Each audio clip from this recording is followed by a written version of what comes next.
Muy buena tarde a todas las personas que nos acompañan el día de hoy en esta tercera sesión del ciclo de conferencias La Ciudad Hoy. Y para dar comienzo, le voy a ceder la palabra al director del PUEC, el doctor Javier Delgado. ¿Qué tal? Muy buenas tardes, tengan todas y todos.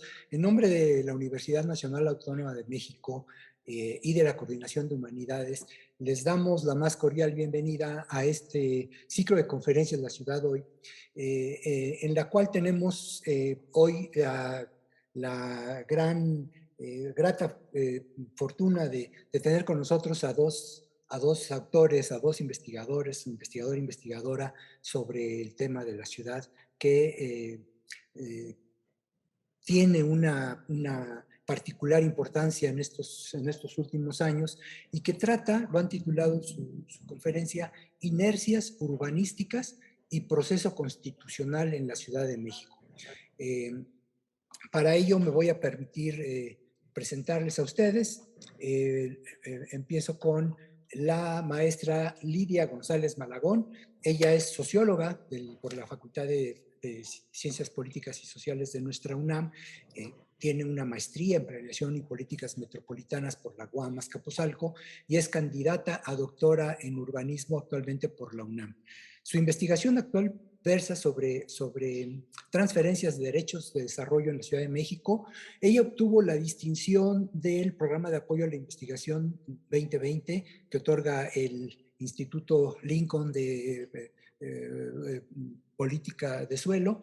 Ha colaborado en proyectos de investigación y docencia sobre suelo urbano, conflictos territoriales y de planeación en el Instituto de Investigaciones Sociales en la UNAM durante los últimos 10 años. Adicionalmente es la coautora, junto con el doctor Azuela, del libro del que hoy nos van a platicar, Ciudad de México, Inercias Urbanísticas y Proceso Constitucional, el cual fue publicado por el CIDE, que ustedes sabrán de esta institución importante de investigación y docencia en el país, por el CIDE en el 2019.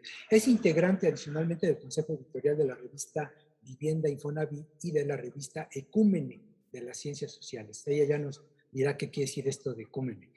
Sus líneas de investigación van desde la sociología del trabajo, instrumentos de planeación y de financiación urbana, que es todo muy importante. Lidia, pues bienvenida, muchas gracias por aceptar esta tarde estar con nosotros.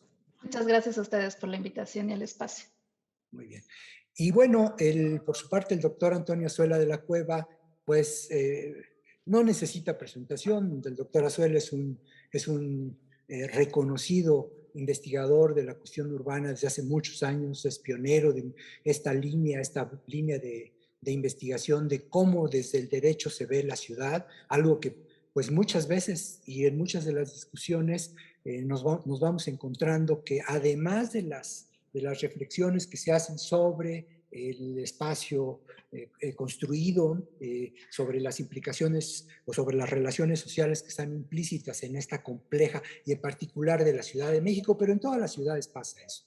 Bueno, lo que el doctor Azuela nos ha traído a la mesa de la discusión y esperemos que el día de hoy sus intervenciones provoquen en quienes nos están acompañando esta tarde, a quienes también les damos la más cordial bienvenida, que les provoquen en ustedes preguntas, inquietudes. El doctor Azuela es un entusiasta seguidor de esta máxima que dice que la investigación, más que darnos respuestas, nos da preguntas. La cuestión urbana no es una cuestión estática, no es algo que ya está resuelto de por sí, sino que hay que estarlo analizando y estudiando constantemente y por lo tanto, pues, respondiendo preguntas de investigación. Entonces, sin más trámite, y perdón por haberme extendido más de lo necesario, yo les doy nuevamente mi agradecimiento por estar con nosotros aquí y les dejamos en poder de la mesa y sobre todo del micrófono. Buenas tardes a todos. Muchas gracias, Javier, por la invitación. Un gusto estar aquí con ustedes. Pues en un ambiente muy relajado, porque es lo que me dijo Javier, que se trataba. Y pues con ganas de compartir con ustedes una cosa de una manera totalmente desvergonzada, porque vamos a hablar Lidia y yo, de un libro que nos gusta mucho, que armamos juntos con Camilo Saavedra, que no puede estar hoy con nosotros, pero que es un libro sobre el que yo siento no sé, un encariñamiento muy particular. Y digo que es desvergonzado porque normalmente uno hace presentaciones de libros y eso ya era bastante bochornoso porque son los amigos echándole porras a los autores. Y bueno, esto que estamos haciendo ahorita es peor porque venimos aquí a hablar del libro y yo lo que quiero como propósito en la sesión es contagiarlos de una curiosidad. Una curiosidad que se deriva de un problema real que quiero señalar y compartir con ustedes y, bueno, ponerlo a discusión. Es la dimensión jurídica de la planeación y de la gestión urbana en general. Si ustedes leen lo que se presenta a sí mismo como teoría de la planeación, hace poco vi una zambullida tratando de actualizarme sobre lo que se ha escrito en el mundo anglosajón sobre teoría de la planeación. Lo que uno encuentra es que la dimensión jurídica de la planeación y de la ciudad no existe en la teoría de la planeación. Hagan de cuenta que es como un accidente. Los temas jurídicos aparecen cuando algo salió mal y alguien se peleó y entonces hubo un litigio, pero no está en la teoría de la planeación. En cambio, en la historia urbana está todo el tiempo. Si ustedes ven buena historia urbana, van a ver que hay hechos jurídicos que son parteaguas en la historia de la planeación. La expedición de una ley, alguna sentencia de un tribunal supremo, en fin. En la historia aparece la dimensión jurídica, en la vía de la planeación no. Y eso, pues yo creo que es un hueco importante del que tenemos que ocuparnos. ¿Por qué importaría la dimensión jurídica de la ciudad y de la planeación? Pues es una curiosidad que queremos compartir con ustedes. Este libro es un abanico de aproximaciones a la pregunta de cómo estaba la planeación urbana de la Ciudad de México al momento de la Constitución. Recordarán que en 1927, el 5 de febrero, un siglo después de la aprobación de la Constitución de la Revolución, se aprueba la Constitución de la Ciudad de México.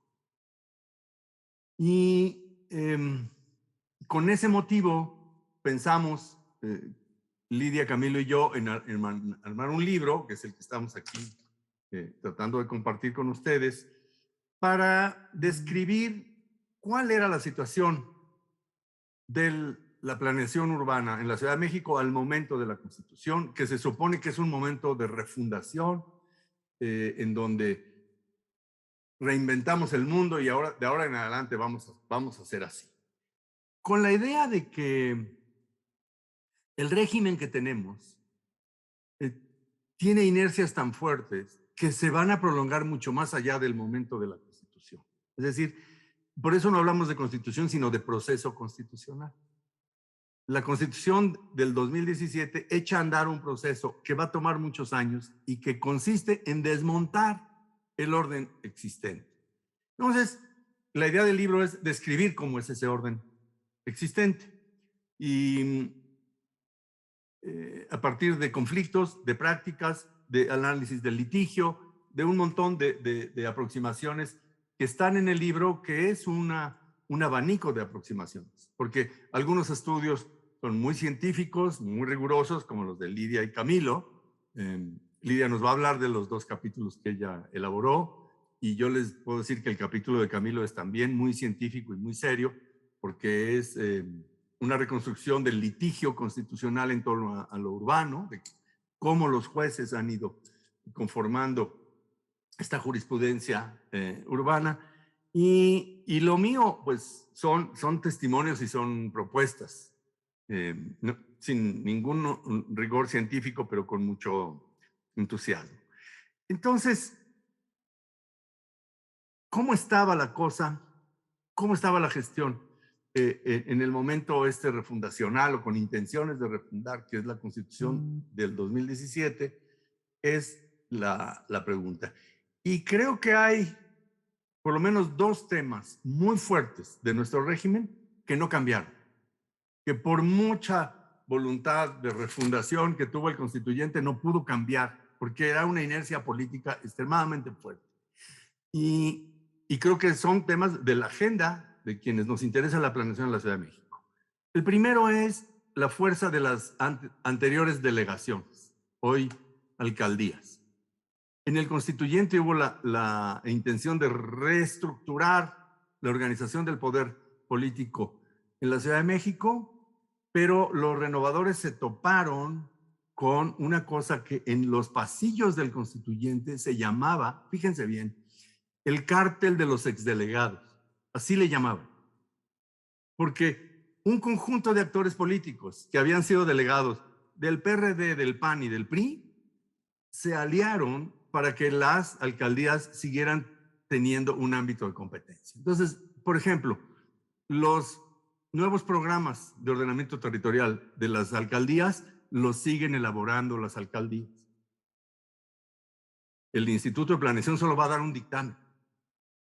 Y el otro elemento fundamental para entender el régimen que tenemos es que el Congreso de la Ciudad retiene las atribuciones de aprobar los planes y sus modificaciones importantes. Esto es una rareza a nivel mundial, porque el Congreso es el poder legislativo de la ciudad, que es una entidad federativa. Es como si la legislatura de un estado aprobara los planes. Es una manera de politizar la planeación y de poner el acto de aprobar un plan en manos de los partidos políticos. Esto es muy raro a nivel mundial. ¿Y cómo llegamos a eso? Bueno, pues en el primer capítulo del libro hay un intento de contar la historia de cómo llegamos a eso. Una de las ideas obsesivas del libro es que el constituyente no tomó en serio que esta constitución era para una ciudad con estas particularidades socio-territoriales. El constituyente hablaba de la Ciudad de México como si hubiera sido una isla desierta o un pantanal o la Antártida, era lo mismo. El discurso dominante del constituyente era el de una entidad federativa y nunca el constituyente hizo explícito que se trata de una estructura territorial muy compleja en donde la mitad del territorio de la Ciudad de México es rural y en donde el área urbana es menos de la mitad de una zona metropolitana. Como que esa especificidad territorial nunca estuvo en la agenda. E incluso hay una colección de cosas hasta divertidas del constituyente en su comprensión de la ciudad. Nada más les cuento una anécdota.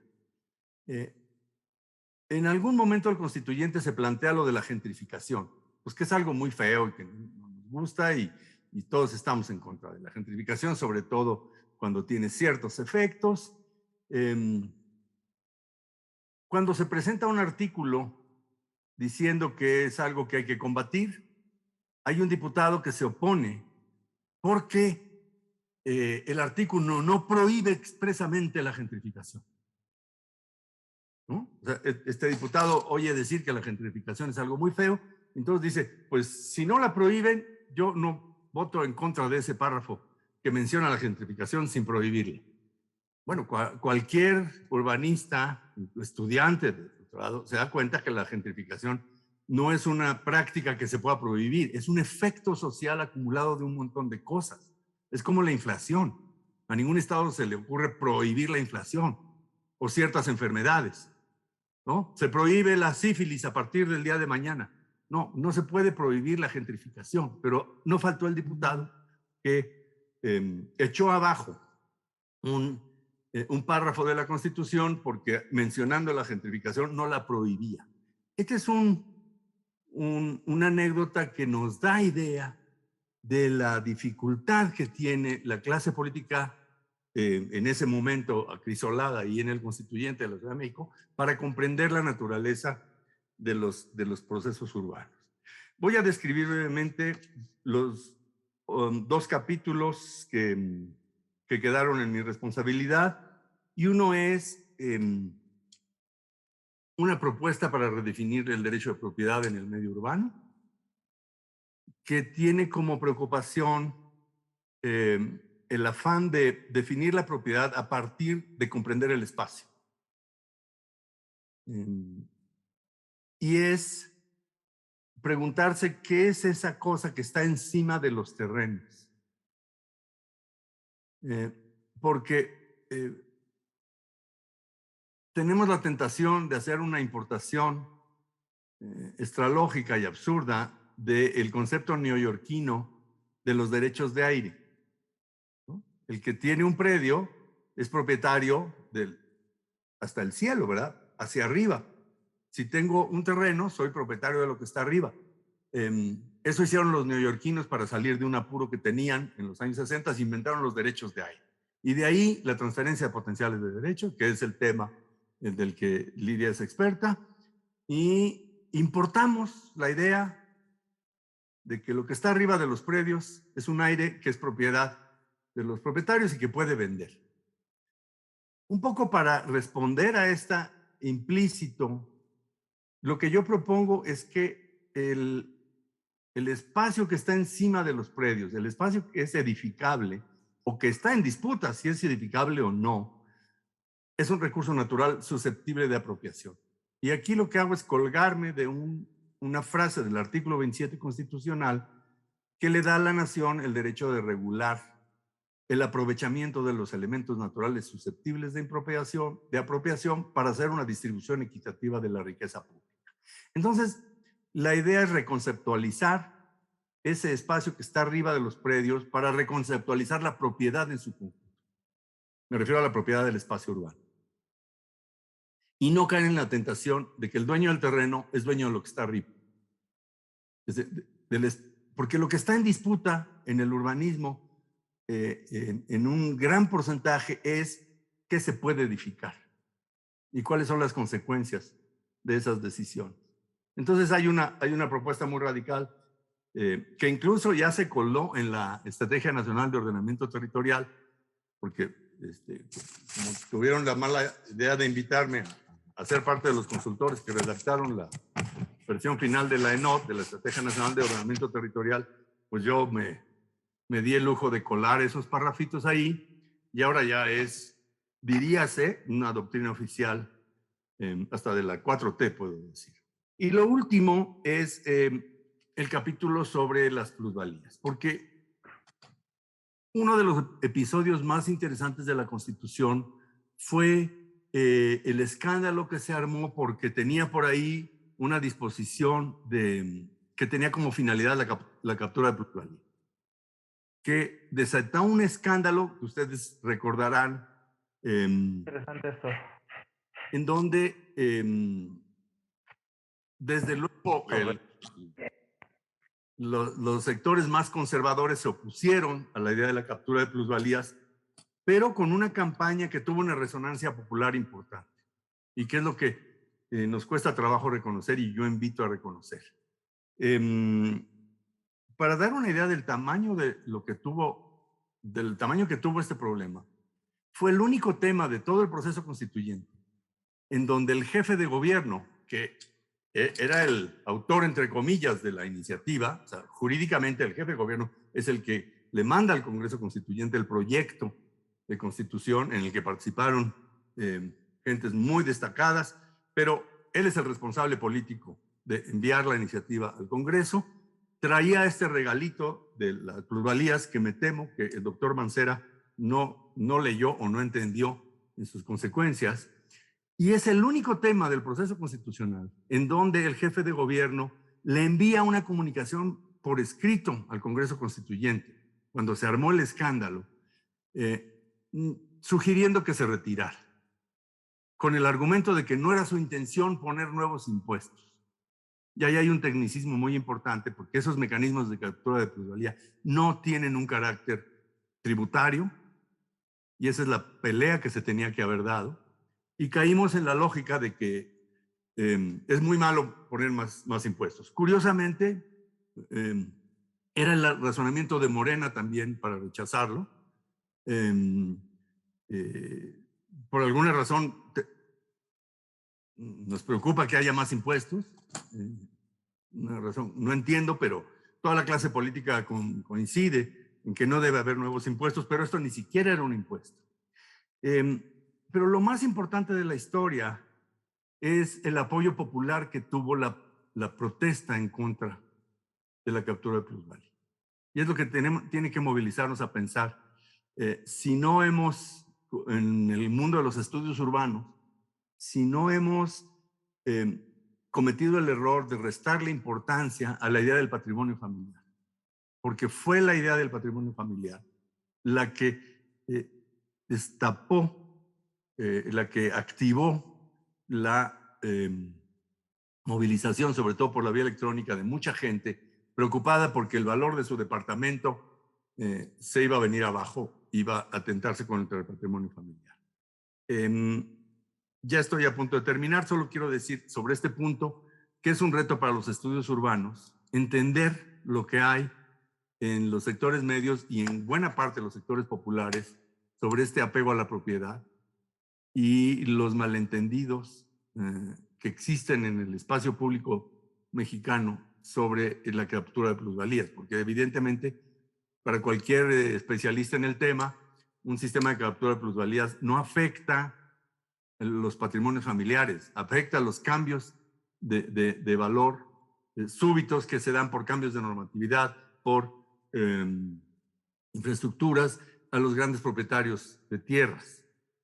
No hubo una capacidad para explicarle al público y el gremio de los estudios urbanos no pudo hacer llegar su voz a la clase política para que entendiera de qué estábamos hablando. Cierro con este comentario de que a veces los expertos en temas urbanos nos falla la comunicación con la clase política para transmitir de qué se trata esto de la gestión urbana, cuáles son las implicaciones del manejo del mercado del suelo y para nosotros mismos, qué significa para la gente esto del patrimonio familiar. Bueno, creo que ha sido muy confusa mi exposición. Yo aquí la dejo. Seguramente Lidia va a hacer una exposición más clara de sus capítulos. Y bueno, nos vemos en el intercambio de comentarios.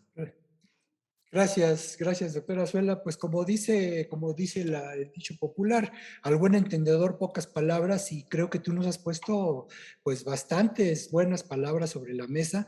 Yo no quiero en este momento intervenir. Como dices, le pedimos a Lidia que nos haga sus planteamientos y posteriormente iremos a la sesión de preguntas. Adelante, Lidia. Muchas gracias, doctor Delgado y al PAEC por la invitación para compartir este trabajo que, aunque ya tiene su ratito publicado, creemos que está vigente por todo lo ya dicho por el doctor Azuela, quien tuvo la visión y el cariño de coordinar esta publicación. Es un ejemplar no tan voluminoso, cuyos capítulos, pues de alguna manera, dialogan entre sí frente a las tendencias actuales en la Ciudad de México en materia urbanística. Los tres autores presentamos desde nuestros distintos lentes disciplinarios y metodologías estas inercias urbanísticas que dan nombre al libro, cada quien desde un enfoque académico, pero también muy personal, como ya se decía. Por ahí incluso la anécdota es que los dictaminadores llegaron a decir que demasiado personal.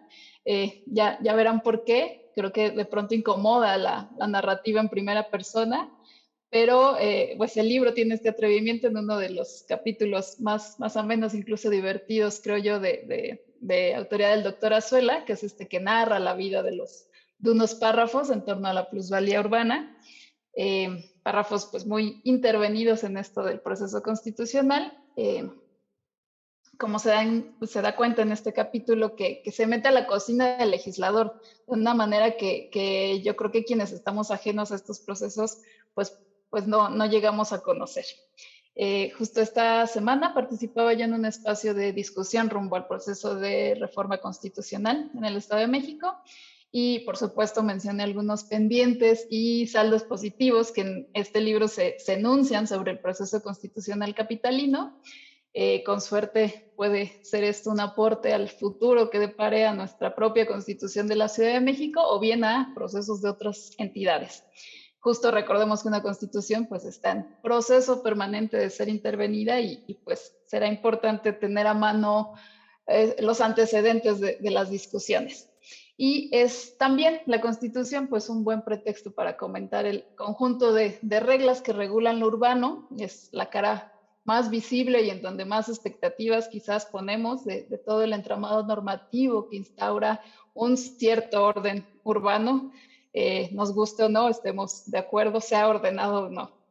Hay varios mensajes en los capítulos que discuten las condiciones sociales, jurídicas y políticas de procesos urbanos del día a día. Y la propuesta es llevar estos datos y registros de conflictos, de amparos, de controversias constitucionales, artesanalmente sistematizados, no sé con qué tanto rigor científico, pero sí alguno, y sí que nos lleve a discusiones hacia una crítica estructural, más estructural de las normas, de las instituciones y de los procesos. Retomando la idea aquí del vínculo personal desde el que se escribieron los capítulos, pues yo les comparto que los dos capítulos que yo aporto son una versión revisada de mi tesis de maestría. Es algo que siempre digo que como estudiante me hubiera gustado leer y que no había disponible, aunque hay muchísimas contribuciones excelentes y ya clásicas sobre la planeación urbana en la Ciudad de México, creo que el campo de conocimiento tiene pendientes más revisiones críticas de la planeación contemporánea, de aquello que está sucediendo ahorita a nuestros ojos. Y bueno, aprovechando el espacio, abordaré muy brevemente el contenido de los capítulos de mi autoría. En el primero, llamado 3 décadas de planes y excepciones, expongo los antecedentes del régimen urbanístico en la Ciudad de México, desde el hito de la institucionalización de la planeación en la capital, que se asocia tradicionalmente con la publicación de la Ley de Desarrollo Urbano del Distrito Federal en 1976, hasta nuestros días, caracterizados por la autorización de estas figuras que movilizan derechos de desarrollo, de los que hablaba el doctor Azuela, para flexibilizar los programas de desarrollo urbano. Más adelante voy a volver a estas figuras, pero para no perder el hilo cronológico, les cuento que el capítulo abre con la provocación de que si bien se apela frecuentemente a que hay una mala planeación o falta de planeación como causa de los conflictos en la ciudad, pues lo cierto es que ha habido una intensa actividad de planeación desde hace décadas en la Ciudad de México, de la que se da cuenta en este capítulo, con énfasis en la transición y convivencia de la planeación comprensiva y la planeación estratégica. Esta distinción justo estructura el capítulo, cuenta por un lado cómo evolucionaron los programas de desarrollo urbano, tan propios del modelo de planeación comprensiva, de la zonificación, de ser instrumentos del poder público a ser instrumentos que pasaron a ser apropiados, o sea, por ciertos sectores no gubernamentales. Estos vecinos que se apropiaron de los programas de desarrollo urbano, una ciudadanía vigilante de la urbanización de sus colonias, a partir de procesos muy notables de participación ciudadana en la planeación.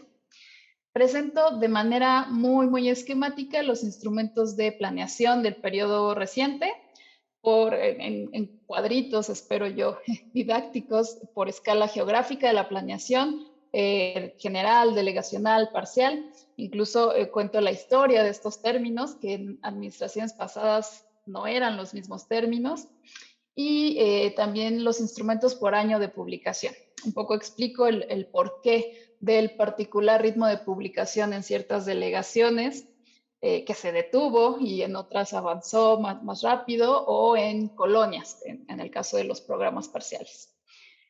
También se incluye un esquema que sistematiza la gran variedad de leyes para el Distrito Federal en materia urbanística, por ahí alrededor de 40 leyes para evidenciar los muy distintos objetos y actores que constituyen el régimen urbano, por objetos, aguas, espacio público, residuos sólidos y todo lo que nos podamos imaginar, y por actores, pues igualmente la PAOT, la Procuraduría Social, el Tribunal de lo Contencioso, cada uno con sus reglamentos. Esto con miras a entender la complejidad de la regulación del desarrollo urbano. También doy cuenta del modelo de planeación estratégica, esta tendencia global a partir de los ajustes neoliberales en las ciudades y que se relaciona con esta necesidad que ya decía de flexibilizar los marcos rígidos de planeación, lo que marca la irrupción de lo que llamo en el capítulo las figuras de excepción, estas que de alguna manera contravienen los instrumentos de la primera fase de la planeación y que, nos guste o no, pues llegaron para quedarse, al menos por esta nueva época de la planeación.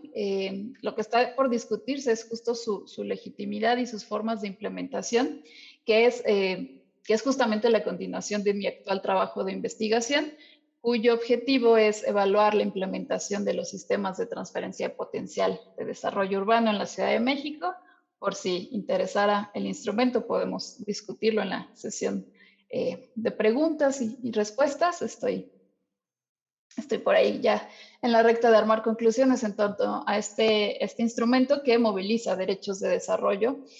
Bueno, eso, entonces hasta allí lo desarrollamos por si interesa. Y otro punto importante es en este capítulo es la tensión entre el gobierno de la ciudad y la Asamblea Legislativa para disputarse el control del desarrollo urbano, justo evidente en episodios en que se disputan sus atribuciones.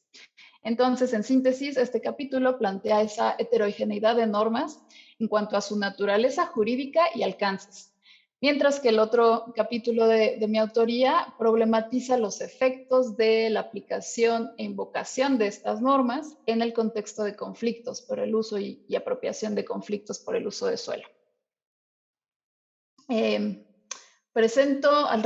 Presento 19 conflictos aquí, en la tesis de maestría había más. Acá la selección de conflictos chicos y grandes es de 19, derivados de acciones urbanísticas concretas en materia de equipamientos e infraestructura urbana.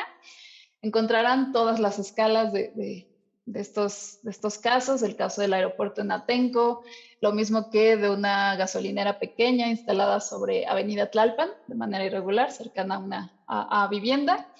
Está el sonado caso de la supervía, que seguramente varios conocerán. Hay varios casos también de edificios de uso mixto, de parques y de equipamientos, entre otros.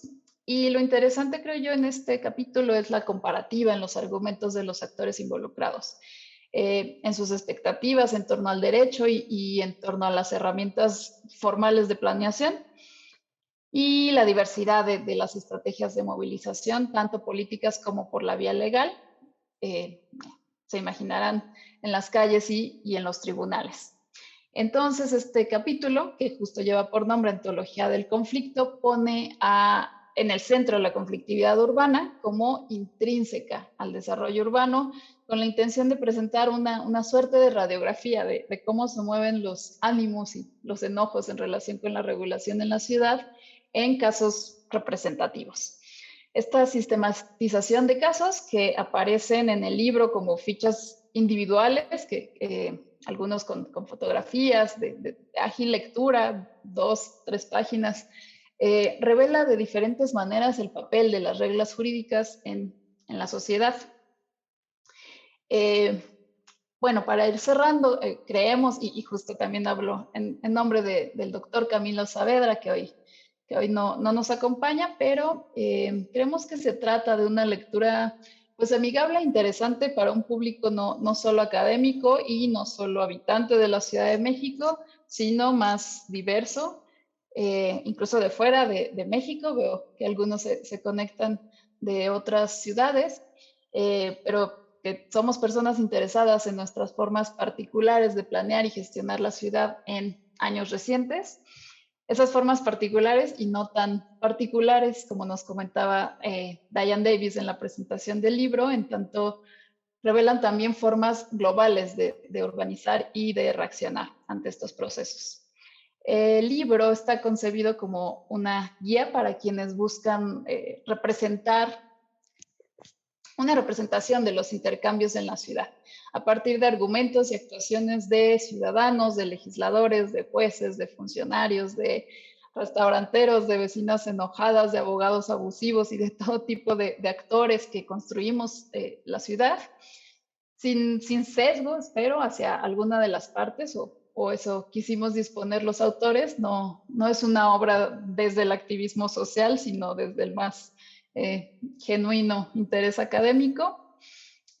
Ha habido ya reacciones positivas a la lectura. El libro ha sido considerado en algunos programas académicos, lo que nos da mucho gusto, y pues vemos que va cumpliendo con el objetivo de llamar la atención sobre ciertos procesos. Esperamos que lo dicho aquí invite a más de ustedes a leerlo y a dialogar con nuestros datos y con las ideas vertidas en el libro. Cierro con el comercial de dónde pueden adquirirlo, que es sobre todo en el Fondo de Cultura Económica. Me parece que todavía el costo es de 220 pesos. 220 hay en diferentes sedes del Fondo de Cultura. Las leo rapidísimamente, pero igual pueden llamar al Fondo de Cultura y ver cuántos ejemplares hay disponibles. Entiendo que está en La Condesa, en la del Valle, Eje Central, Plaza Universidad, Miguel Ángel de Quevedo, Tlalpan y Ajusco. Así que bueno, ahí está, y también está disponible en Amazon en formato para Kindle por 135 pesos. Igualmente, si googlean el nombre del libro, que es el mismo del nombre de la presentación del día de hoy, entonces está ahí en el cartel. Verán que está disponible en otras plataformas en formato digital, lo cual es amigable hoy día y para que llegue a distintas ciudades. Entonces, eso es lo que quería compartirles el día de hoy y estoy atento a las preguntas. Muchas gracias, Lidia. Muchas gracias, doctora Azuela, por sus aportaciones.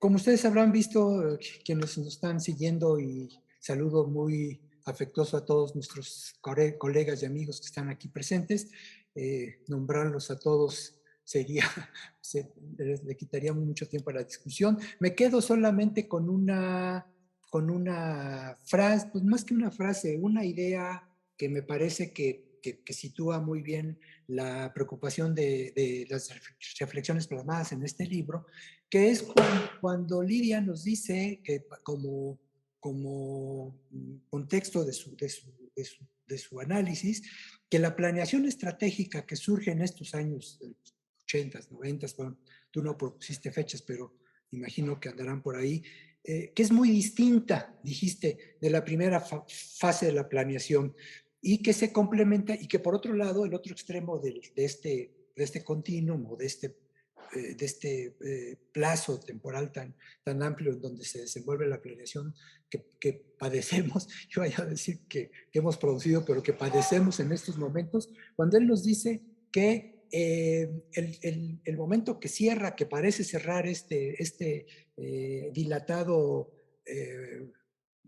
tiempo, es el de la construcción, el proceso de construcción de la concepción de la Ciudad de México. En medio pasaron y están pasando todavía, según ustedes, un montón de cosas que vale la pena discutir. Me quedo con esta idea y pues les preguntaría a quienes nos acompañan que por favor pues levanten la mano y pues aprovechen la presencia aquí de nuestros compañeros y hagan ustedes sus preguntas, comentarios. Dice César Valencia, bueno, es una con varias preguntas. ¿Cuál sería el objetivo principal de la captura de plusvalía? ¿Cómo afectaría a los suelos de conservación, a los asentamientos irregulares, la captura de plusvalía? ¿De qué forma, positiva o negativa, afecta la participación ciudadana en el desarrollo urbano, sabiendo que cada día hay más asentamientos irregulares en la periferia de la Ciudad de México? ¿Y de qué forma se pueden reducir los índices de asentamientos irregulares? Voy a improvisar una respuesta. La última pregunta de cómo evitar la irregularidad, la respuesta corta es no sé. Pero las otras preguntas me dan la oportunidad para decir cosas que sí siento que estoy preparado para decir. ¿Para qué la captura de plusvalía? Bueno, para devolverle a la sociedad lo que la sociedad produjo. El incremento de valor de los precios es algo producido colectivamente. La ciudad es la que hace que uno de sus predios valga lo que vale. Ese incremento de valor no es mérito del propietario. Este es un tema tan viejo como la cuestión social.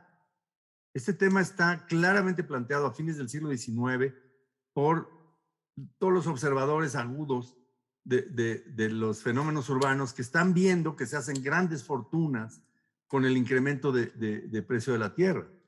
Uno de ellos es Henry George, pero son muchos en Europa, en otras partes del mundo, los que están diciendo, a ver, ¿cómo es posible que alguien pueda enriquecerse de lo que pasó alrededor de su terreno sin tener que hacer nada? Entonces, el incremento de valor, bueno, hay una manera un poquito más sofisticada de expresar esto, que es lo que llaman la paradoja de Shoup. Donald Shoup es un economista que dice, el costo de introducir infraestructuras a un espacio para hacerlo habitable es menor que el incremento de valor en el precio de la tierra que producen esas mismas infraestructuras. Entonces, ¿por qué no? Si es la infraestructura lo que incrementa el valor, que no es atribuirle al propietario del suelo, ¿por qué no movilizamos esa plusvalía para pagar esas infraestructuras? Desde luego que el tema de la política de suelo es mucho más que esto, pero esto es como uno de los corazones de la política de suelo. Y es algo en lo que, a pesar de que el asunto tiene 100 años o más, hay que seguir movilizando. Sobre el impacto de la participación. Bueno, el impacto de la participación es muy importante porque la planeación es un ejercicio político y solo algunos planificadores muy tecnócratas creen que los planes que ellos o ellas elaboran tienen que ser aprobados tal como los hicieron, ¿no? En la planeación, o sea, un plan es la expresión de una voluntad política, de un proyecto político.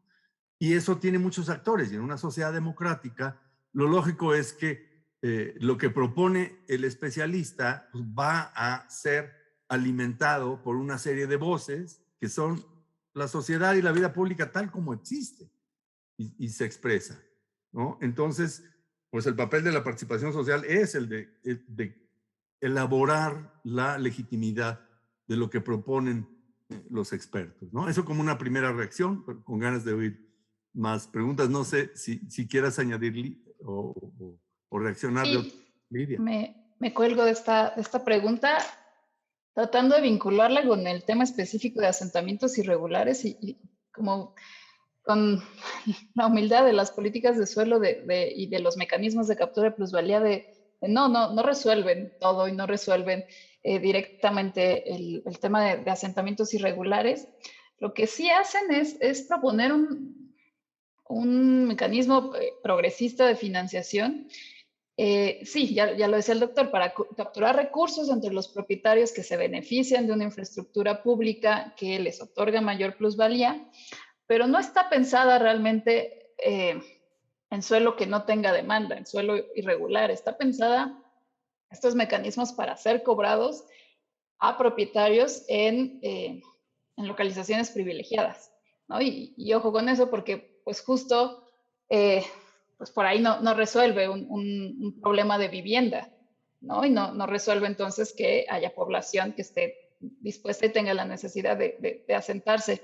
Pero lo que sí nos ayuda a pensar, yo creo, este tipo de mecanismos, por ejemplo, que movilizan derechos de construcción, es en una mejor distribución de estos derechos de construcción para que haya una oferta de vivienda más centralizada y no solo en asentamientos en la periferia. Entonces, yo creo que por ahí habría que llevar la discusión que se puede y que ahora está muy limitada.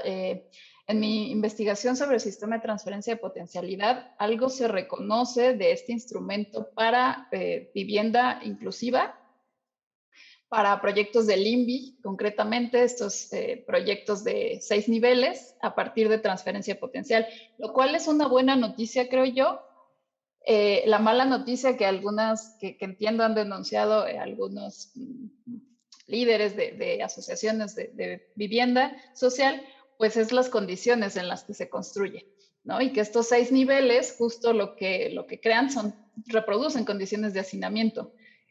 Lo decía por ahí Jaime Rayo, pues es que sí, está bien, ¿no? Hay vivienda que es bien aceptada, pero no hay espacios públicos suficientes para las familias en 42 metros cuadrados, ¿no? Entonces, bueno, como por ahí pensar que los derechos de desarrollo pueden funcionar para ofertar vivienda que no está siendo ofertada y que definitivamente la densificación en el centro y la oferta de productos de alta gama, pues no van a resolver el problema de vivienda, pero sí pueden cobrar a los propietarios recursos que de alguna manera pueden distribuirse en la ciudad.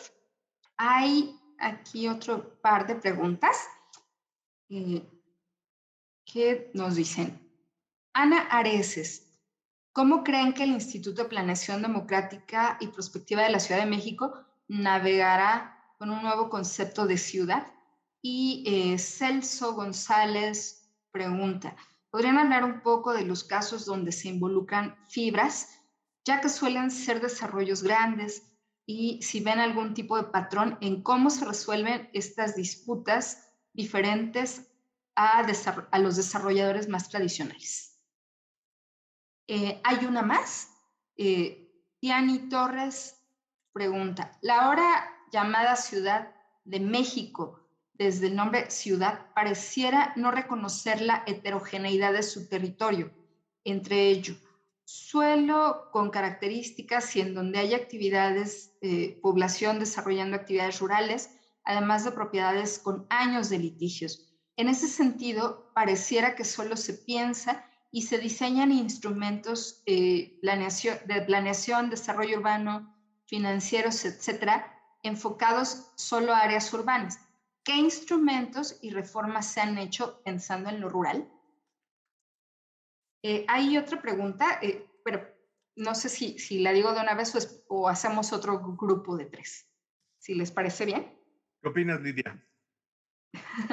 ¿De una vez o...? De fibras me disculpo, que no tengo idea, quizás el doctor. Y en cuanto a lo que menciona Tiani, sí, no podría estar más de acuerdo con que esta palabra de ciudad, a mí, no sé qué me provoca cuando se dice esto de la visión de ciudad que se quiere, ¿no? La ciudad que todos queremos, es como tratar de englobar el todos en una sola ciudad, pues es muy... Pues es casi que imposible, ¿no? Cada uno tiene sus intereses, sus expectativas y sus territorialidades muy distintas, como bien reconoces, en tanto el suelo de conservación es mucho, el suelo rural es mucho en esta ciudad, entonces hablar de una sola ciudad pues es bastante complicado. Doctor, mientras sigo leyendo la siguiente pregunta. Esto de un nuevo concepto de ciudad, no sé si es lo que necesitamos, que la autoridad de planeación reconceptualice la ciudad. Esto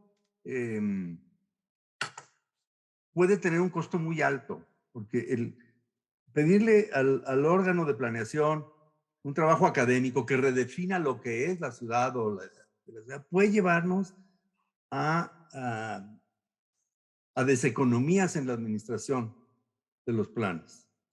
De hecho, esta obsesión ya produjo resultados negativos.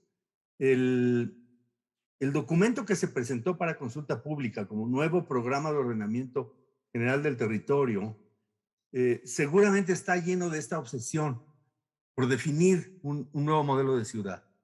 Y está tan lleno que es indiscutible. Por una razón muy sencilla, tiene 545 páginas.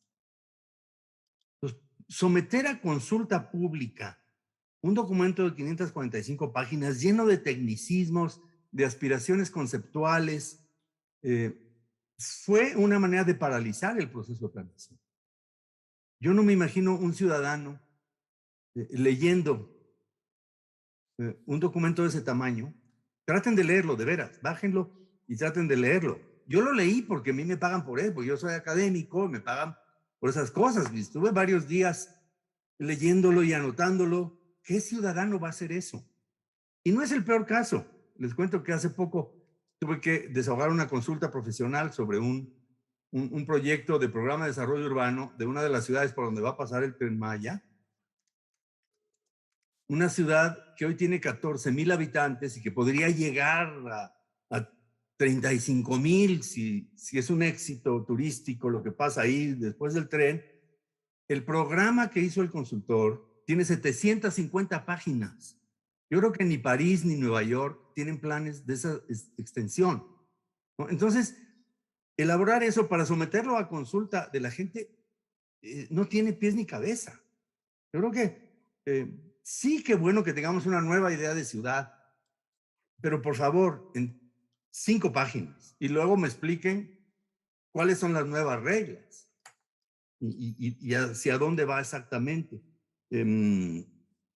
Creo que a veces nos regodeamos mucho sobre esto de una nueva idea de ciudad y olvidamos que hay una agenda con problemas ingentes, y uno de ellos es la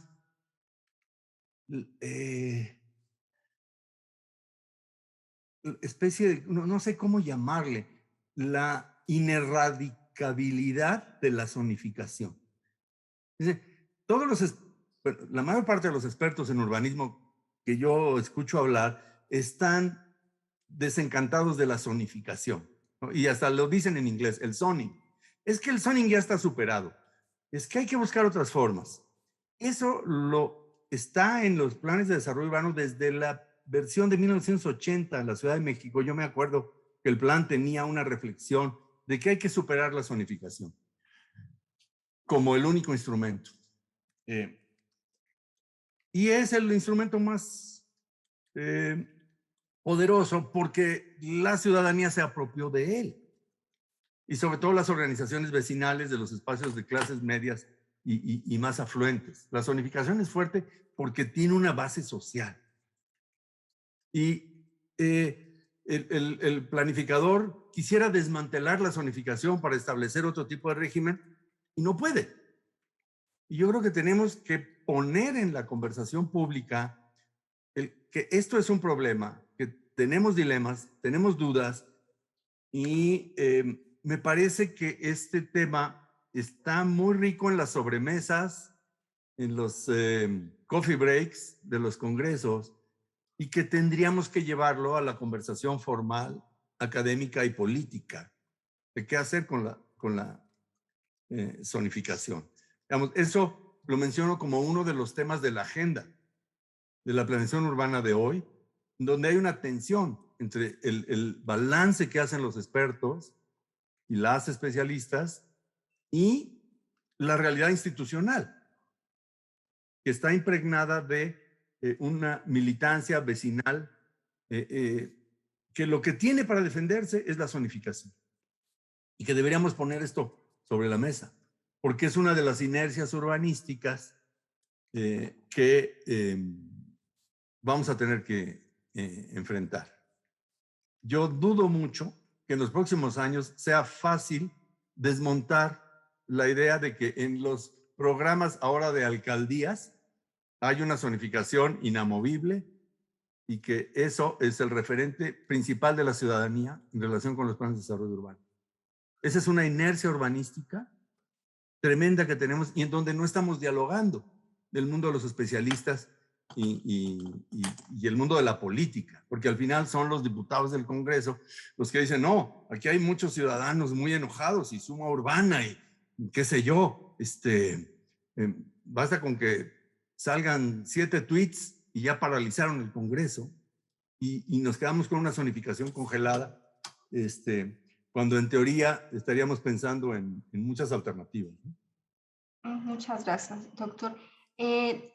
En cuanto a las fibras, aquí eran... Sí, las fibras. Bueno, ese es un mecanismo para financiar desarrollos.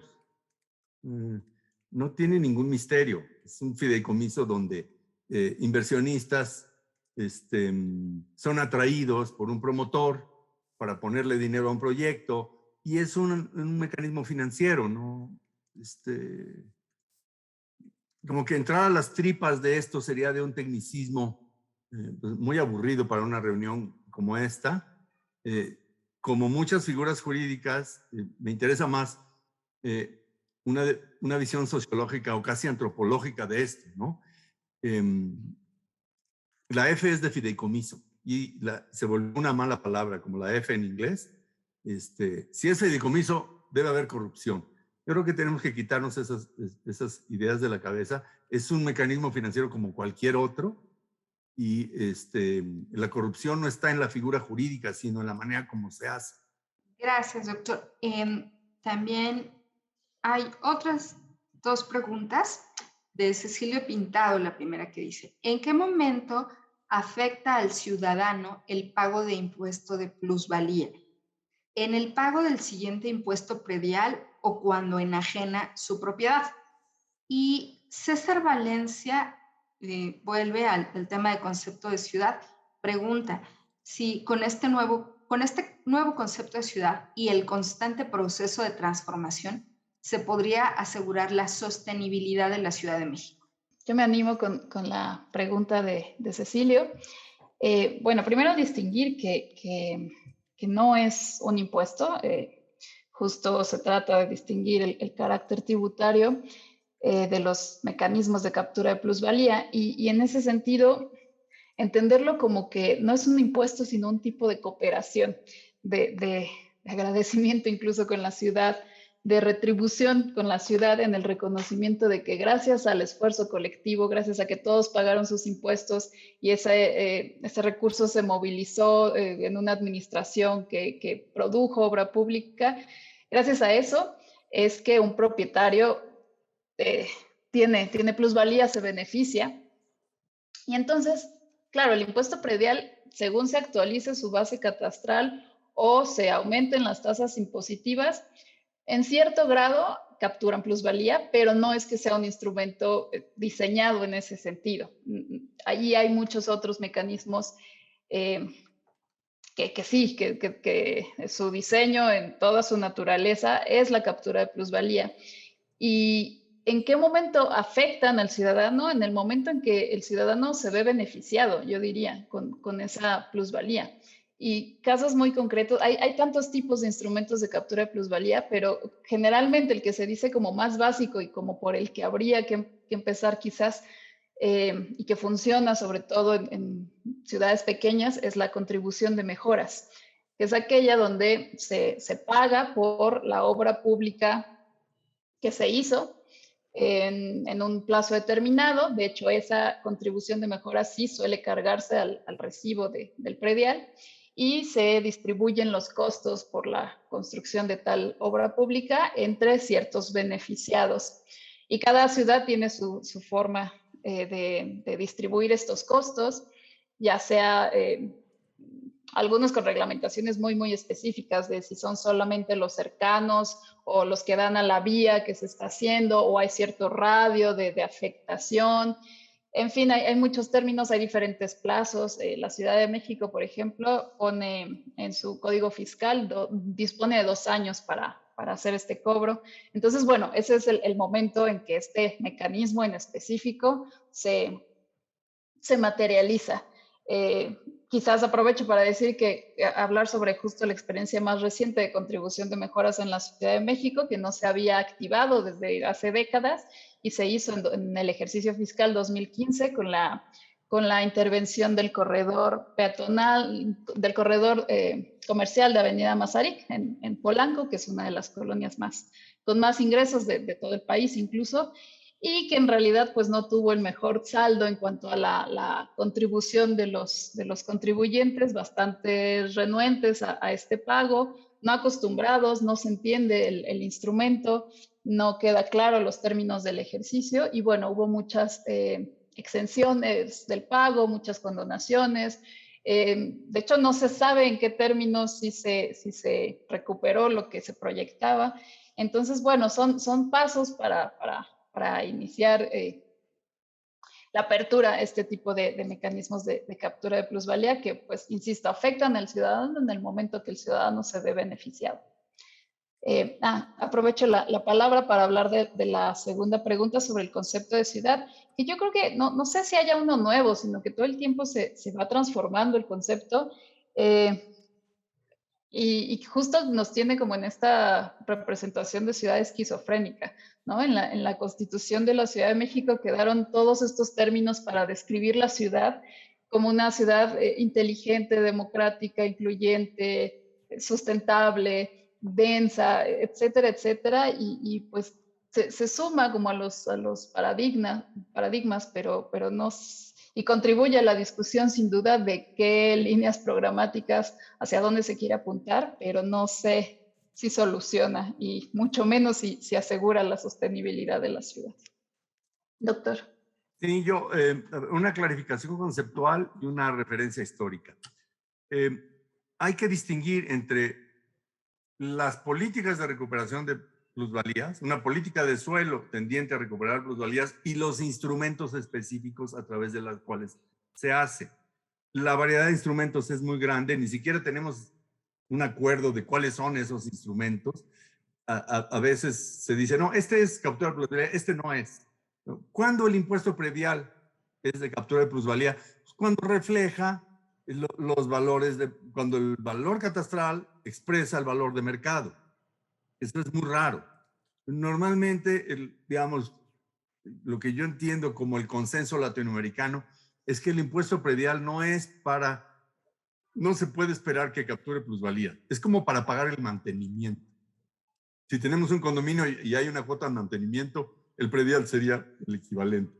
Es lo que la ciudad necesita lo que el gobierno necesita para darle mantenimiento a la ciudad. Y la captura de plusvalía tiene que ver con cambios drásticos en el entorno. Por ejemplo, un instrumento de captura de plusvalía es la venta de derechos de desarrollo. Quien va a construir X número de niveles por encima de un cierto parámetro, paga el derecho a construir esos niveles al gobierno y eso se puede ver como un instrumento de captura de plusvalía. Pero tenemos una transformación. Se utilizó el espacio edificable, se produjo un beneficio y hay un cobro por ese beneficio. Entonces, hay muchos instrumentos posibles para capturar plusvalía y los impactos de cada instrumento y sus implicaciones jurídicas pues, varían mucho de uno a otro. Sobre la expresión impuesto de plusvalía, una referencia histórica, porque sí, en la Ciudad de México y en muchas ciudades del país existió un impuesto, existió un ingreso fiscal que se llamó impuesto de plusvalía. Y en la historia de la planeación, yo creo que nos ha faltado encontrar cómo se inventó esto. Porque la primera ley de planificación de la Ciudad de México y territorios federales de 1933, si uno lee esa ley de planificación que se le atribuye a Carlos Contreras, el padre del urbanismo, pues era un urbanista, no era un financiero. Y si uno ve la ley, lo que tenía era un mecanismo para financiar la extensión de vialidad. O sea, la planificación era abrir vías públicas y cuando esas vías públicas estaban en la periferia, lo que disponía la ley es que el incremento de valor de las propiedades por donde pasaban esas vías públicas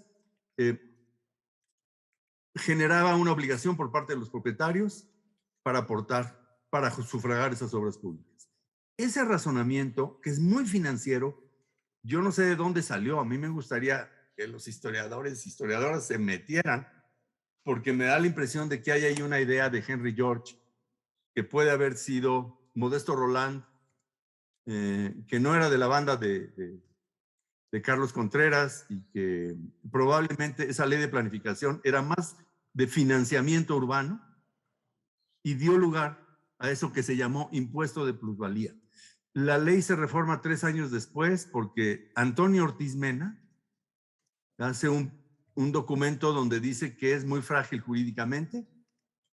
Se corrigen unos errores jurídicos que había en la ley. En el 36 se establece como impuesto al incremento de valor y se financian un montón de avenidas en la Ciudad de México con este mecanismo. Aunque fueron impugnadas, la Suprema Corte de manera sistemática apoyó la legalidad de este impuesto. Cobrarle a los dueños de la tierra el incremento de valor que producía una vialidad fue una práctica de la Ciudad de México y de varias ciudades del país durante décadas. ¿En qué momento la perdimos? ¿En qué momento las políticas fiscales produjeron eso que llaman pereza fiscal ante los ingresos petroleros que se convirtieron en transferencias de la Federación a estados y municipios? Es otra historia que hay que escribir, ¿no? Entonces, sí, se le llamó coloquialmente impuesto de plusvalía. Se financiaron muchas obras y la Suprema Corte lo declaró constitucional. Por ahí tengo la lista de las tesis de jurisprudencia durante 26 años ininterrumpidos. Si puedo recuperar la palabra para complementar esto, en un ejercicio comparativo que realicé sobre la contribución de mejoras en las legislaciones estatales, de hecho yo encuentro que hay todavía en diferentes leyes de desarrollo urbano o similares, en ciertos estados, de hecho sí, todavía se le llama impuesto, acá lo tengo, impuesto sobre aumento de valor y mejoría específica de la propiedad, ¿no? Por ejemplo, dice acá en Aguascalientes, Hidalgo, Nuevo León, Sinaloa, todavía se le llama impuesto sobre aumento de valor. En otras sí se refiere tal cual como contribución de mejoras, en otras se encontrará como aportaciones de mejoras, contribuciones especiales, derechos de cooperación. Entonces, todas llevan esta idea de que es para la ejecución de obras públicas y bueno, se le denomina de diferentes maneras y tiene muy diferentes reglas del juego. Y aprovecho para hilar con la pregunta que nos comparte Deidre, igual un gusto saludarla. Y creo que tiene que ver con que si bien si hay mecanismos que funcionan en otras ciudades y que no necesariamente son las ciudades grandotas o las capitales, sino que hay pequeñas ciudades que dan buenos ejemplos. Creo que todas coinciden estos grados de éxito, para empezar con la transparencia. Transparencia en todos los sentidos, en las obras que se realizan, en la claridad del proyecto, de los costos, de los plazos y el cómo se cobran. O sea, tiene que haber mucha claridad al respecto. Ya lo digo, en las formas de pagos de cuotas y en la socialización, que yo creo que es algo que hemos subestimado mucho. Justo en el caso de Mazarik que contaba, se subestimó totalmente la participación ciudadana y el involucramiento social, que yo creo que tiene buenos resultados a través de la vigilancia ciudadana, en serio, y que se ve involucrada en decir y en sentir que lo que está pagando es eso que ve en su colonia, ¿no? O sea, yo creo que este sentido es muy importante, además de todo lo otro de esfuerzos ya sea desde el centro, desde las autoridades locales, de programas de asistencia técnica, de programas de actualización catastral, justo que se tiene que hacer sí o sí. O a veces se hacen, pero dice Mónica Onde, especialista en el tema de impuesto predial, a veces se hacen, pero no se actualizan las tasas impositivas en el cobro de impuesto predial, porque esto no es popular, por supuesto, y tiene un costo político muy alto. Entonces, a veces, si bien están actualizadas las bases catastrales, esto solo se refleja en las transacciones, en las enajenaciones de bienes, pero no necesariamente en el predial. Entonces, bueno, hay muchos casos y mañas por ahí, pero yo diría este tipo de programas, transparencia, sociabilización y transparencia, que pues es algo que acá, al menos, por ejemplo, en términos del sistema de transferencia de potencialidad, justo también tiene que ver con la palabra con F, que es este fideicomiso opaco del sistema de transferencia, que pues no permite rendir cuentas sobre cuánto ingresa, si está publicado en la Gaceta Oficial. Sin embargo, cuánto se destina a qué proyectos, eso no hay información. Misma que ha habido puntos de acuerdo por parte de asambleístas para solicitarla y no la hay. Ahí cierro mi comentario. No sé si alguien del público desee anotar algo adicional aquí en el chat y mientras le cedo la palabra al doctor Delgado. Muchas gracias. Bueno, pues la verdad me quedo con muchas, como decías, Toño Azuela, con muchas preguntas en la cabeza. Y yo creo que una buena aportación de esta discusión sería que esta revisión digamos, esta centralidad, por decirlo así, de la idea de zonificación como un obstáculo y no como un instrumento de planeación, me parece que es perfectamente claro como tú lo planteas. Y también es muy pertinente ubicarlo, la idea de esta, vamos a decirle, de esta práctica de la zonificación o de esta eh, confianza en esta herramienta como un instrumento valioso para la planeación. Perdón, no fraseé bien, ubicarla en la propuesta de Carlos Contreras 1933, efectivamente ahí empieza, ahí nace. Pero la aportación que ustedes nos están planteando aquí es que tal vez, o así me atrevo a interpretarlo, es que sería un error pretender encontrar a estos problemas de planeación en reinventar una zonificación, que a final de cuentas es una práctica de diseño, de dibujo, ¿no? De los planificadores que queremos, bueno, me incluyo a lo mejor, que queremos que los diseños que hacemos sean tomados en cuenta porque esa es la buena disposición de la ciudad. Y como ustedes nos están diciendo, bueno, la ciudad no es un dibujo, sino pues hay cosas, y yo creo que ustedes lo manifiestan de una manera muy contundente, pues es lo que está arriba, ¿no? Híjole, por poquito digo zoning, Toño Azuela, y caigo en lo que que la zonificación se queda a nivel del piso y no hace una zonificación, digamos, en vertical, ¿no? Entonces, sabemos que por ahí no es, sabemos que por dónde podría ser, pero probablemente todavía no sabemos cómo hacerlo. No quiero cerrar la sesión antes de agradecer a todos y todas quienes nos acompañan. Repito, hay muchísimos colegas muchísimas colegas, muchísimas y muchísimos colegas.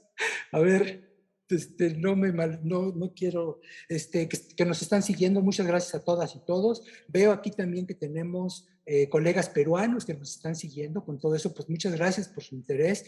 Sabemos la importancia del Perú en estos procesos de extensión que tantos problemas nos han venido generando y que definitivamente esas reflexiones espero incentiven y provoquen estas ganas de investigarlo. Gracias, Antonio Azuela, gracias, Lidia González, gracias al colega que no participó, que no vino, que no pudo acompañarnos.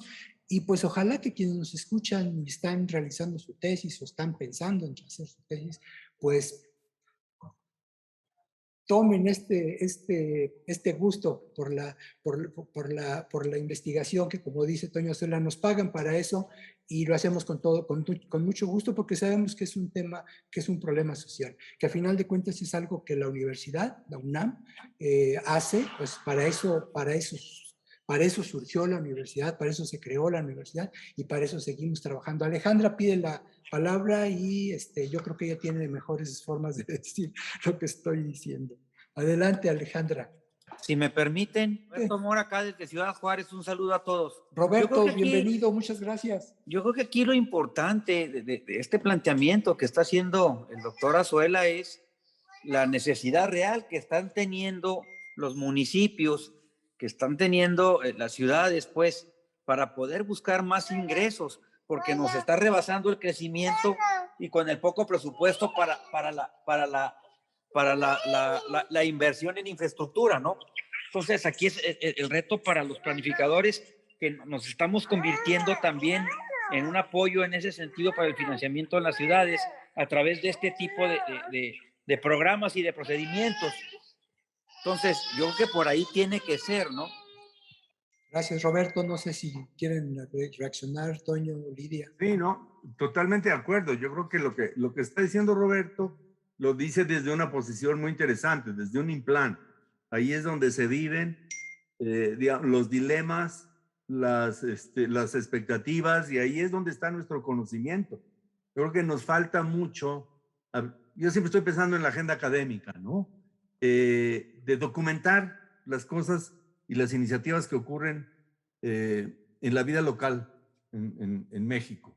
No tenemos una revista nacional donde podamos contar experiencias. Estamos confiando demasiado en la sobremesa, en la plática de café, que ahora con el Zoom se hace más difícil, ¿no? Tenemos que llevar la conversación informal, la tenemos que profesionalizar, la tenemos que convertir en conversación profesional entre académicos y tomadores de decisiones. Y pues hay muchos pendientes, pero pues ha sido un gusto estar con este grupo. Gracias, Javier. No, hombre, gracias a ustedes, Toño Azuela. Sé que te tienes que retirar porque tienes un compromiso. Te agradecemos la generosidad por compartir con nosotros tu tiempo, tus reflexiones. Siempre serás bienvenido en nuestras sesiones. Pero no quiero cerrar sin plantearles una yo tengo pregunta. algunas inquietudes en relación a unas preguntas, pero sí aprovecho sí. para despedir al doctor Azuela. No, me quedo todavía 5 minutos más. Perfecto. Excelente. Yo quería reaccionar a las preguntas que deja en el chat la doctora Pamela. Igualmente, si las pudiera retomar el doctor, porque justo son inquietudes que creo todos tenemos sobre cómo se puede elevar el conocimiento entre la dimensión jurídica, la planeación urbana y la fiscalización. No, sin tener una respuesta, yo creo que lo primero es animarse a solicitar información, porque hay mucha información que sí está ahí y si hay un burócrata que sí quiere compartir esa información, entonces lo primero es revisar, ¿no? y rastrear esa gaceta en un ánimo pues académico o ciudadano, que hay una madurez tremenda en los ciudadanos, afortunada, en esto de movilizarse para solicitar información, para presionar a las autoridades sobre la información que hay, ¿no? En cuanto a lo fiscal, sí hay información en Gaceta, en informes, en los presupuestos de egresos, sobre todo, que ahí sí está etiquetado. Entonces, bueno, creo que puede ser un paso para mejorar esta cultura de estos vínculos. Y el otro tiro del control de la intervención del legislativo en la planeación urbana, pues creo que eso sí es todo un reto de negociación política tremendo para el que todavía no sé si estamos listos, pero veamos qué hace el Instituto de Planeación para tratar de equilibrar estas atribuciones en esta materia. Doctor. Bueno, pues yo también quiero reaccionar a una de las cuestiones que pone Pamela, de cómo avanzar en el conocimiento jurídico. Yo creo que hay muchas maneras de hacerlo, pero una es romper el monopolio de los juristas y los abogados. Es decir, hay muchos colegas que con timidez dan sus opiniones jurídicas y a veces, porque no son abogados o abogadas, pero a veces dicen cosas muy agudas. Entonces, sí, hay que perder esa inhibición. Y esto no significa negar que el abogado es un especialista, ¿no? A la hora que se trata de contestar un amparo, yo sí necesito un abogado, ¿no? Porque sabe los tiempos, sabe un montón de cosas. Hay trabajo especializado que solo pueden hacer los abogados, pero la opinión jurídica se tiene que democratizar, ¿no? Y romper esto de que el único que puede opinar de derecho es el que tiene un papelito de licenciado en derecho, ¿no? Entonces eso, como reaccionando a la pregunta de Pamela. ¿Puedo intervenir tantitito? Sí, porque, por ejemplo, se armó una gran discusión ayer sobre el tal acuerdo sobre las obras estratégicas y estas cuestiones entre los urbanistas, y pues algunos urbanistas pensábamos que sí podemos opinar porque el contenido es sobre cuestiones, bueno, las obras estratégicas, ¿no? Y en eso pues sí podemos opinar algo. Mientras que otros urbanistas decían, no, esta es una materia solamente de los abogados. Les dije, no, discúlpenme, pero no podemos dejar solos a los abogados como, bueno, yo dije defendiendo o alegando sobre esto, porque tenemos que formar contenidos sobre esas cuestiones y los abogados muchas veces pues saben de leyes, pero no saben de las cuestiones de desarrollo urbano, salvo contadas excepciones, y una grandísima la tenemos aquí con usted, doctora Azuela. Pero esa es una cuestión. Y la otra que estaba preguntando, que, o sea, sí me saltó ahorita que lo platicó, sobre cómo hacer más controlada la intervención del legislativo en la planeación urbana, en los planes, porque pues yo sí tengo otra lado de la película, o sea, uno hacía todo, movilizaba para la participación, hacía toda la cuestión, y luego al llegar a la asamblea, pues ahí rehacían todo, y entonces dices, óyeme, o sea, ¿cómo con tan poquitos criterios se va a modificar toda una gran parte de la ciudad? Cuando por el otro lado intervinieron, no sé, decir 2,000, 5,000, 10,000 gentes, y mientras que en el otro pues eran 2, 3 gentes que estaban modificando las cosas. Entonces, sí, o sea, sí vi que hablaban por lado de la participación, pero a mí me preocupa mucho estos políticos que creen saber desarrollo urbano cuando pues en sus currículums no dicen que han visto nada de eso, ¿no? Esa es justamente una de las grandes inercias que en el futuro previsible no se ve cómo se vaya a cambiar, porque lo que necesitaríamos es algo más que el Instituto de Planeación, son comités de deliberación en donde se procese el conflicto políticamente, pero con un predominio de los técnicos, no de los diputados. Pero esa ya la perdimos. ¿Por cuántos años? No sé, pero tenemos que aprender a vivir con eso y buscarle la manera menos complicada, porque así es. Las agendas de los partidos y las agendas personales de los miembros del Congreso ya han producido monstruos que nosotros como académicos tendríamos que documentar, pues, ¿no? Y es nuestra responsabilidad. Quisiera intervenir en torno a una pregunta sobre la transferencia de potencialidad. ¿Tendría que modernizarse o nos quedamos igual?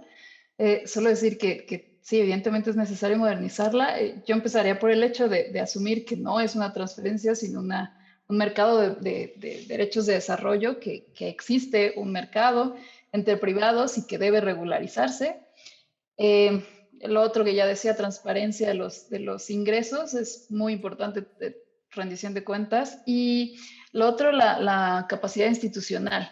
Yo creo que en Ciudad de México, siendo la ciudad que es, sí hay las condiciones como en términos de catastro, de sistemas de información geográfica, incluso las evaluaciones. Yo creo que ahí no hay tanto problema, pero sí mayor personal, ¿no? Es increíble los menos de 5 personas que se dedican a un instrumento que podría significar recursos enormes para la ciudad en su conjunto, y que muy pocas personas no vinculadas en términos de conocimiento del instrumento están a cargo de este. Entonces, eso en términos de modernización administrativa para este instrumento en específico. Muchas gracias, Lidia. Doctor Delgado, le escuchamos. Sí, bueno, pues creo que con esto ya podemos dar por cerrada la presentación. Muchas gracias a quienes nos acompañaron. Y no quisiera yo cerrar sin antes agradecer al doctor Roberto Mora, quien hace rato planteó una pregunta. Déjenme comentarles que Roberto, él es actualmente el presidente de la Asociación Mexicana de Institutos Municipales de Planeación, que es un instrumento muy importante y al que para estos temas que estamos platicando, y que, bueno, Roberto tiene muchos años intentando influir, intentando transmitir estas ideas que para combatir las inercias, como dice Toño Azuela, frente a las inercias, pues también podemos pensar en que haya rupturas, ¿no? Y unas de esas rupturas se generan en estas discusiones. Bueno, pues con esto les agradecemos nuevamente a nombre de nuestros compañeros, agradecemos la participación, el apoyo de la maestra Jessica Bautista, quien es la responsable de este seminario, de este ciclo de charlas sobre la ciudad. Ella es y promotora entusiasta de este tipo de reuniones. También agradecemos al equipo del PUEC, Verónica Mendoza, por su excelente, su extraordinaria labor de difusión. Gracias, Verónica. A nuestros compañeros Humberto Peraza y Diego, que nos acompañan, que hacen posible esta transmisión. Diedre Cárdenas desde acá de la Ciudad de México. Y a todos, decía yo que no puedo mencionar a todos nuestros amigos, colegas comprometidos en estos asuntos. De verdad, muchas gracias. Los estaremos convocando nuevamente para estas sesiones. Que pasen un buen fin de semana.